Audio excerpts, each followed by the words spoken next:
Hi, it's Chris Croft here from successfultrainers.com. I'm coaching a small number of people to become successful management trainers. And this is just a very short video about VAT. Now, I'm not an accountant, this is not official advice, but what I've learnt about VAT is that it is a good idea to be VAT registered. Now, above a certain amount of turnover, you have to be VAT registered. But when you first start out in training, you don't have to be VAT registered. And you may think it's a bit scary, you're into the unknown, it could be complicated, you could be in trouble if you get it wrong, and those things are all a little bit true with VAT. You really need to make sure you get it right. Now, you're going to have an accountant, so it's going to be okay. They're going to make sure you're doing this correctly. But my point is, it's worth getting VAT registered pretty much straight away, because you can claim back the VAT on things that you buy. Now, as always, it's important to be very clear about whether you're doing B2B or B2C training, right? Because if you're selling to customers, B2C, then VAT will be a problem because you've got to add 20% or whatever the percentage is at the time when you're watching this video. You've got to add about 20% to your costs because you've got to add VAT on top of everything you charge. And when that money comes in, you just give that 20% to the VAT man and you don't get it. So it doesn't affect you, but it affects your customer. They have to pay 20% more. And if that's the public, they will be unhappy. But of course, we're doing B2B training. So we're adding 20% on, getting it from our customer, and then we're giving it to the VAT man. And that's fine because the customer claims it back. So when we charge £1,000, we add on the £200 VAT and we charge £1,200 to our customer.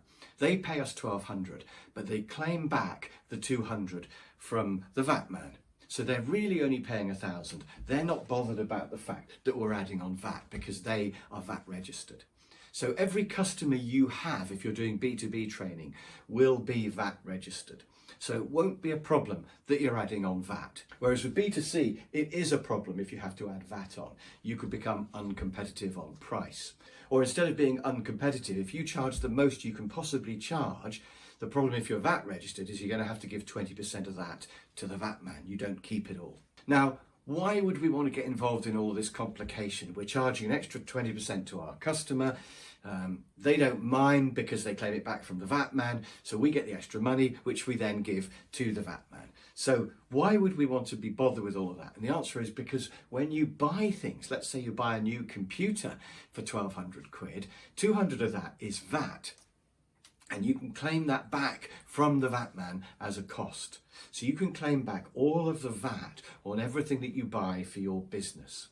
Now, one of the problems with training is that the costs are very low. We don't buy a lot, really. You'll need a printer, claim the VAT back. You'll get through a certain amount of paper and toner cartridges, claim the VAT back. Then possibly your car and your petrol, but that depends how you work those, and that's a whole other subject we won't go into here. But any costs like computers, you can claim the VAT back. So I would recommend getting VAT registered. You have to do all your accounts anyway. If you're using Xero, it's all automated, so the actual adding up is pretty easy. It's just a button on Xero you press and it calculates the VAT. You have to do a VAT return every quarter, but it's really quick and easy using Xero. And you will gain a few £100 each time you do that for the VAT on the things that you've bought. And you're going to have to get VAT registered at some point anyway when your turnover goes above 70 or 80,000 or whatever the threshold is. You will go above that if you're a successful trainer. So sooner or later you're going to have to engage with VAT.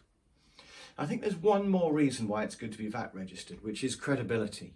So if somebody's not VAT registered, you know their turnover is really pretty small. Are they a proper company if they're not VAT registered?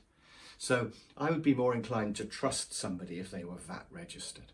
So I think that's another advantage. So that's a bit of information about VAT.